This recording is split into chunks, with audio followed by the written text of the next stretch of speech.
ઝાલોદ તાલુકા ટીડીઓએ અલગ અલગ ગ્રામ પંચાયતને નાણાકીય વ્યવહાર કરતા પહેલા પૂર્વ મંજૂરી લેવી તેવો લેટર વાયરલ કર્યો।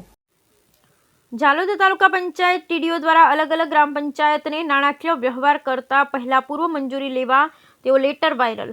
ઝાલોદ તાલુકા પંચાયત નેજા હેઠળ વિવિધ બેંકોમાં સરકારી ગ્રાન્ટ સીધી ખાતામાં આવે તે માટે ગ્રામ પંચાયતના ખાતા state bank of India, bank of Baroda, Panchmahal district cooperative bank, Baroda Gujarat ગ્રામીણ બેંકમાં આવેલ છે। તે પૈકી બરોડા ગુજરાત ગ્રામીણ બેંકનો લેટર વાયરલ થયો છે। તેમાં તાલુકા પંચાયત કચેરી ઝાલોદના નામનો ઉલ્લેખ કરી 106 ગ્રામ પંચાયતના ખાતાઓમાં સરકાર દ્વારા વિકાસના કામો માટે ફળવાતી ગ્રાન્ટ સીધી ખાતામાં આવે છે તો રકમ તેમજ ગ્રામ પંચાયત દ્વારા ઉઘરાવવામાં આવેલ વેરાની રકમ આ ખાતામાં જમા કરવામાં આવે છે।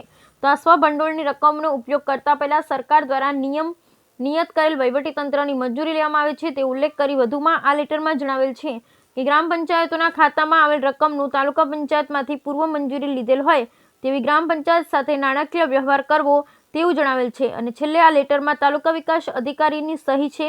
ઉપરોક્ત માહિતી સાથેની લેટર વાયરલ થતાં ગ્રામ પંચાયતના સરપંચોમાં છુપ્પો રોષ જોવા મળેલ છે। તેમજ અમુક સરપંચો દ્વારા આક્ષેપો કરતા કહે છે કે આવો પરિપત્ર ગુજરાતમાં કોઈ તાલુકા પંચાયત દ્વારા બેંકોમાં આપેલ નથી તો ઝાલોદ તાલુકા પંચાયત દ્વારા કેમ આવું કરવામાં આવ્યું? આ પરિપત્ર સાચો છે કે ખોટો તે તપાસ કરવા ઝાલોદ તાલુકા પંચાયત ટીડીઓ જોડે રૂબરૂ તેમાં ટેલિફોનિક વાતચીત કરવાનો પ્રયાસ કરવા પણ આવ્યો પણ કોઈ જવાબ મળેલ ન હતો। હવે આ લેટર સાચો છે કે નહીં તે જો સાચો છે તો ગુજરાતમાં આવેલ દરેક તાલુકા પંચાયતમાં આવો પરિપત્ર જાહેર કરવામાં આવેલ છે તે તપાસનો અને ચર્ચાનો વિષય નગરમાં બનેલ છે।